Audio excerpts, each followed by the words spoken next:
திண்டுக்கல் பாராளுமன்ற தொகுதியில் உள்ள 6 சட்டமன்ற தொகுதியிலும் சேர்த்து மொத்தம் 71.14% வாக்குகள் பதிவாகியுள்ளது.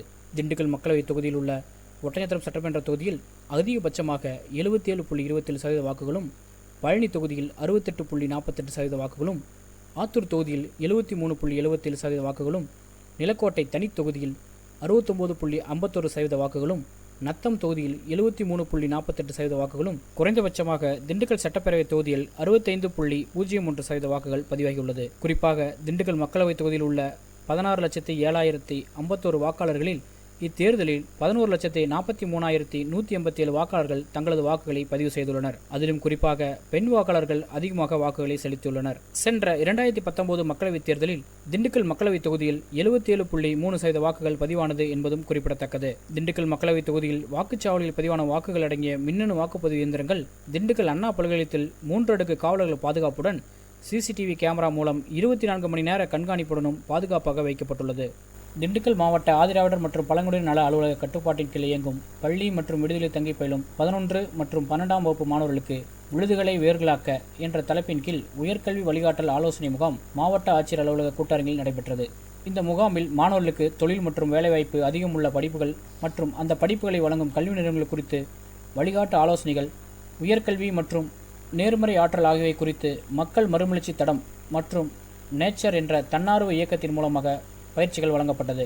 மலைகளின் இளவரசி என்று அழைக்கப்படும் கொடைக்கானல் சர்வதேச சுற்றுலா தலமாகும். ஆண்டுதோறும் பல லட்சக்கணக்கான சுற்றுலா பயணிகள் கொடைக்கானலில் உள்ள இயற்கை எழில் கொஞ்சும் காட்சிகளையும் இங்கு நிலவும் சீதோஷ்ண நிலையும் அனுபவித்து செல்வதற்காக பல்வேறு மாநிலங்கள் மற்றும் வெளிநாடுகளிலிருந்தும் சுற்றுலா பயணிகள் கொடைக்கானலுக்கு வருவது வழக்கம். குறிப்பாக கோடை காலங்களில் தரைத்தளங்களில் சதத்தை அடித்து தாண்டும் வெயிலின் தாக்கம் தாழாமல் மலைநகரங்களை நோக்கி வழக்கமாக சுற்றுலா பயணிகள் படையெடுப்பார்கள். குறிப்பாக தரைத்தளங்களில் நிலவும் வெயிலை காட்டிலும் குறைந்த அளவிலான வெயிலின் தாக்கம் மற்றும் இரவில் குளிரும் நிலவுவதால் கொடைக்கானலை நோக்கி தற்போது படையெடுக்க துவங்கியுள்ளனர் சுற்றுலா பயணிகள். கோடை சீசனில் வரக்கூடிய சுற்றுலா பயணிகள் கொடைக்கானலில் உள்ள இயற்கை காட்சிகளை அனுபவிப்பார்கள்.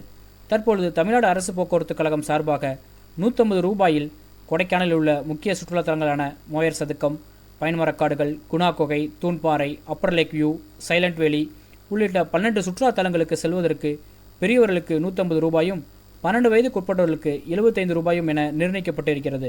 காலையில் 9 மணி முதல் சுற்றுலா தலங்களுக்கு செல்லக்கூடிய பேருந்துகள் இயக்கப்படும் என போக்குவரத்து கழகம் தெரிவித்துள்ளது.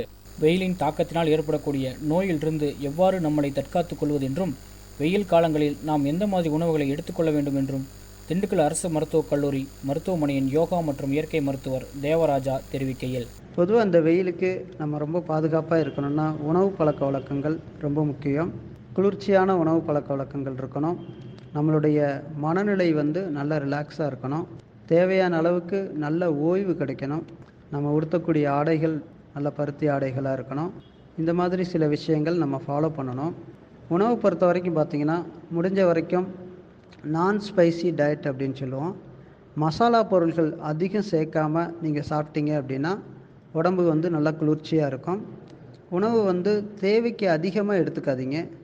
தேவையான அளவுக்கு கொஞ்சம் அளவாகவே எடுத்துக்கோங்க. உணவு குறைச்சி எடுத்துக்கோங்க. வழக்கமாக சாப்பிட்ற அளவை விட நீங்கள் ஒரு 20-30% குறைச்சி எடுத்துக்கோங்க.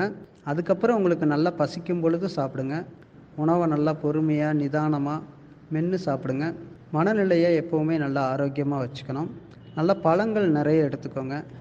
நிறைய டீ, காஃபி, அந்த மாதிரி ஸ்பைசியான உணவுகள், துரித உணவுகள் இதெல்லாம் முடிஞ்ச வரைக்கும் தவிர்த்துக்கோங்க. பழங்கள், பழச்சாறுகள், ஜூஸஸ் நிறைய எடுத்துக்கோங்க. இளநீர் சாப்பிடலாம், பதநீர் சாப்பிடலாம். இந்த பதநீர்லாம் பார்த்திங்கன்னா முடிஞ்ச வரைக்கும் கொஞ்சம் கெமிக்கல் இல்லாததாக பார்த்து எடுத்துக்கோங்க. ஃப்ரூட் ஜூஸஸ் முடிஞ்ச வரைக்கும் சீனி போடாமல் நாட்டு சக்கரை, கருப்பட்டி அந்த மாதிரி பயன்படுத்தி நீங்கள் ஜூஸஸ் நீங்களே வீட்டில் போட்டு ஃப்ரெஷ் ஜூஸாக குடிங்க. கடைகளில் நிறைய ஐஸ் போட்டு நிறைய சீனி போட்டு குடிக்கிறத கொஞ்சம் தவிர்த்துக்கோங்க. தேவையில்லாத ஜங்க் ஃபுட்ஸ் அப்படின்னு சொல்லுவோம், அந்த பாக்கெட்டில் விற்கக்கூடிய அந்த உணவு முறைகள்லாம் தவிர்த்துக்கோங்க.